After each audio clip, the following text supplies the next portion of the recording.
Brandon "Puff" Kalicharan wasn't just a gangster. He was an empire builder. To some, he was a successful businessman, a man who drove luxury cars, wore designer clothes, and owned properties in some of Durban's most expensive neighborhoods. To others, he was a ruthless drug kingpin, the mastermind behind a multi-million rand heroin trade that flooded South Africa's streets. But power like his never lasts forever. On March 21st, 2023, Kalicharan, his wife Jeconiah, and their 9-year-old daughter were driving through Springfield Park, Durban, when death came for him in the most brutal way. A car pulled up beside them, and within seconds, more than 50 bullets tore through their BMW X5. The attack was precise, calculated, and merciless, carried out in broad daylight, as if to send a message. Kalicharan and his wife died instantly. His daughter was rushed to the hospital, but didn't survive.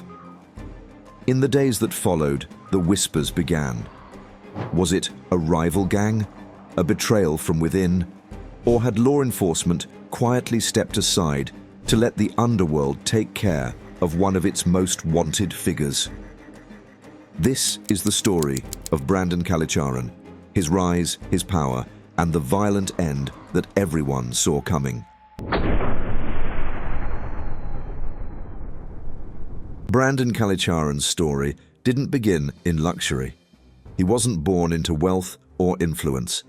He grew up in Crossmoor, a working-class suburb of Chatsworth, Durban, a place where crime wasn't just a possibility, but a way of life for many. From a young age, he saw how power worked in the streets. It didn't belong to the rich or the educated. It belonged to those who were ruthless enough to take it. His early years were far from glamorous. He worked in a clothing factory, earning just enough to survive.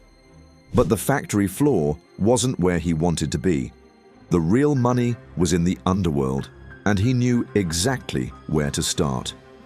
He found work at Fat Funk Clothing, a popular store owned by Kelvin Kelly's Naidu.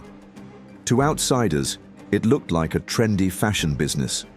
But behind the scenes, it was something far bigger, a front for one of Durban's most profitable drug networks. Naidu saw potential in Kalicharan. He was young, ambitious, and willing to do whatever it took to climb the ranks. Working under Naidu, he learned how the trade functioned, the supply chains, the bribes, the violence. He wasn't just selling drugs, he was studying the business, preparing for something bigger. But in the underworld, no one stays on top forever. In 2008, Naidu was gunned down, and just like that, his empire was up for grabs. Kalicharan moved fast. He gathered loyal men, eliminated threats, and took control of the operation. With Naidu gone, he didn't just inherit a drug network, he transformed it. He founded what would become known as the 11th Street Gang, named after the road where they first established dominance.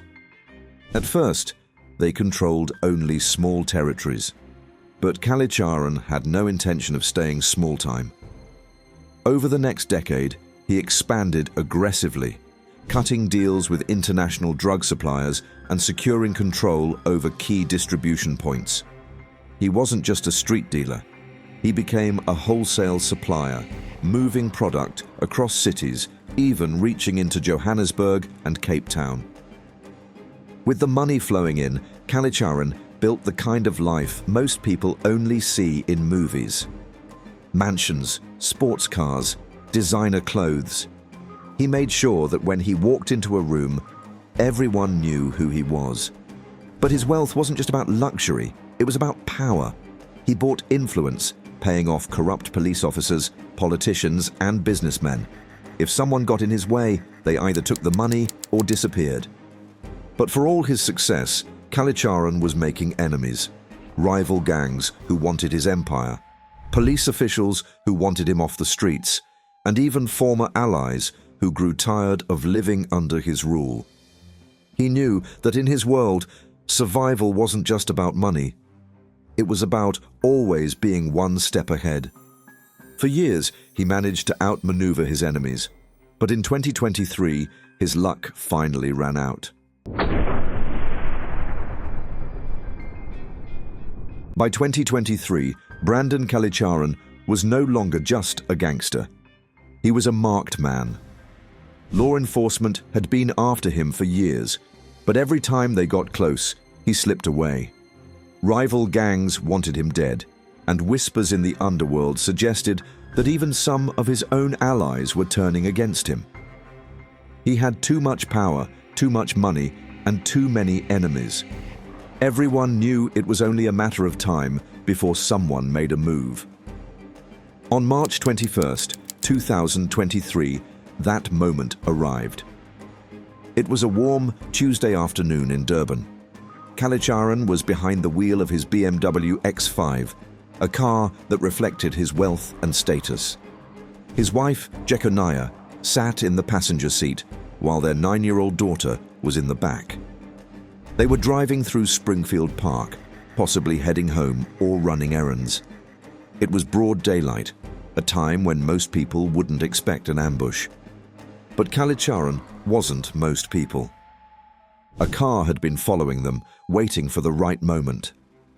As they slowed down near Peters Road, the attack began. Another vehicle pulled up alongside them. The windows were tinted. The shooters inside didn't hesitate.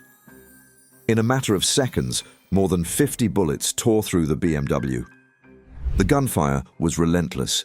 Bullets shattered the windshield, ripped through the doors, and filled the air with smoke and the sound of destruction. Kalicharan and his wife never stood a chance. They were killed instantly, their bodies slumped over in their seats. Their daughter, critically wounded, was rushed to the hospital, but she didn't survive. Then, just as quickly as they arrived, the killers were gone. No arrests were made. No one stepped forward with information. It was as if they had disappeared into thin air. The crime scene was pure devastation. Witnesses described the aftermath as something out of a war zone. The BMW, once a symbol of Kalicharan's success, was now a mangled wreck, its windows shattered, its doors riddled with bullet holes. Videos and pictures spread across social media, shocking the public. But in the underworld, there was no shock, only the confirmation of what everyone already knew. Kalicharan's death raised one question above all: who ordered the hit? Some believed it was a rival gang, finally seizing their chance to eliminate him and take over his empire. Others suspected that someone from his own organization had betrayed him, perhaps a former ally who wanted control. There were also theories that law enforcement, frustrated after years of failed attempts to take him down legally, had quietly let the underworld handle the problem. But the most chilling possibility: that his assassination was a coordinated effort involving multiple factions, gangsters, police, and even political figures who had once benefited from his empire, but now saw him as a liability. Whoever was behind it, one thing was certain: Kalicharan's reign was over. His death sent shockwaves through South Africa's criminal underworld. His rivals saw it as an opportunity. His allies saw it as a warning. And the streets he once ruled? They were already looking for their next king. Brandon Kalicharan's death didn't bring peace to the streets of Durban. It didn't mark the end of drug trafficking, gang warfare, or corruption. If anything, it made things worse. His assassination left a power vacuum, and in the underworld, empty thrones don't stay empty for long. Almost immediately, tensions rose. The 11th Street Gang, once held together by Kalicharan's leadership, now faced an uncertain future. Without him at the top, the structure he had built over the years began to crack. Some of his closest allies disappeared, either going into hiding or becoming targets themselves. Others tried to seize control, leading to violent confrontations between different factions of the gang. Meanwhile, rival gangs wasted no time making their move. The drug trade is too valuable to leave unattended, and Kalicharan's absence meant that his territory was up for grabs. Shootings increased, with reports of drive-by attacks in areas once under his control.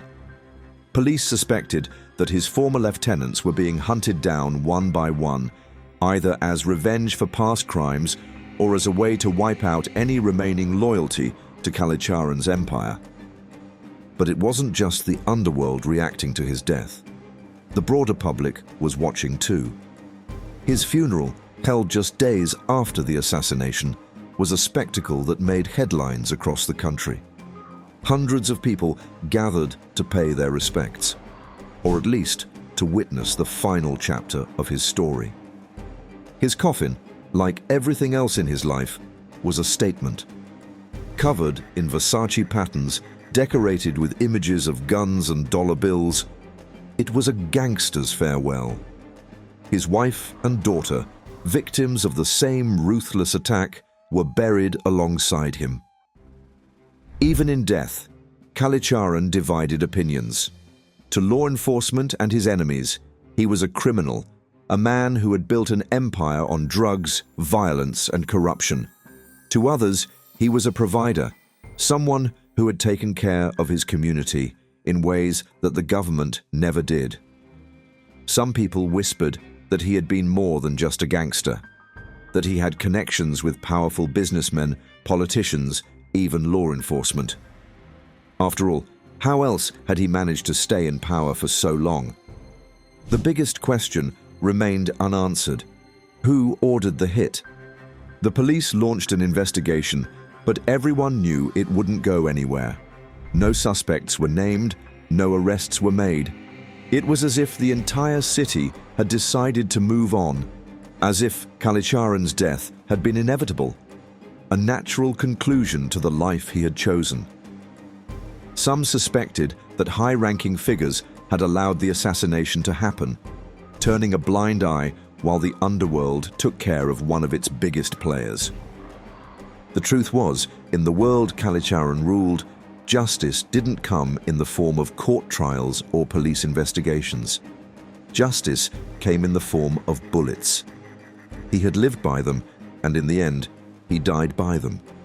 His empire crumbled, his enemies celebrated, and the city? It barely stopped to notice before moving on. Brandon Kalicharan's rise and fall is a story that has played out countless times in the world of organized crime. A man starts from nothing, builds an empire through power and fear, and then, just when he seems untouchable, he is brought down in a hail of bullets. His death was not an accident. It was not random, it was a message. For years, Kalicharan ruled the drug trade in Durban, moving product through a network so deep that even law enforcement struggled to dismantle it. He had money, connections, and the kind of influence that made people think twice before crossing him. He wasn't just a street thug. He was a businessman, a strategist, someone who understood how to balance illegal operations with the illusion of legitimacy. But no matter how much wealth he accumulated, no matter how many people he controlled, one truth remained. Nobody stays on top forever. His execution was swift and brutal, but what followed was even more telling. No arrests, no public outrage, no pressure from the authorities to bring his killers to justice. It was as if his death had been expected, maybe even sanctioned by forces bigger than the gangs he once controlled. In the end, the same world that made him had also erased him. His legacy? A criminal empire that collapsed as quickly as it had risen. His rivals divided up his turf, his former allies either fled or were hunted down, and the cycle of violence continued. The 11th Street Gang, once feared under his rule, became just another name in Durban's long history of organized crime. But perhaps the most tragic part of Kalicharan's story is that, despite his power and influence, he couldn't escape the fate that awaited men like him. His name may still be spoken in whispers, his legend may live on in the underworld, but the world moved on without him. He had lived fast, played hard, and, like every gangster before him, met the only ending possible for someone in his position: a bullet-filled car, a funeral dressed in wealth and excess, and a city that didn't stop to mourn before looking for its next king. Because in the streets he once ruled, there's always someone waiting to take your place. And that's how the story of Brandon Kalicharan came to an end. A man who had it all but could never outrun his past. What do you think? Was his fate inevitable, or could he have chosen a different path? Let us know in the comments. If you found this video interesting, don't forget to like and subscribe for more deep dives into the hidden world of crime and power. Hit the notification bell so you never miss an update. Thanks for watching, and see you next time.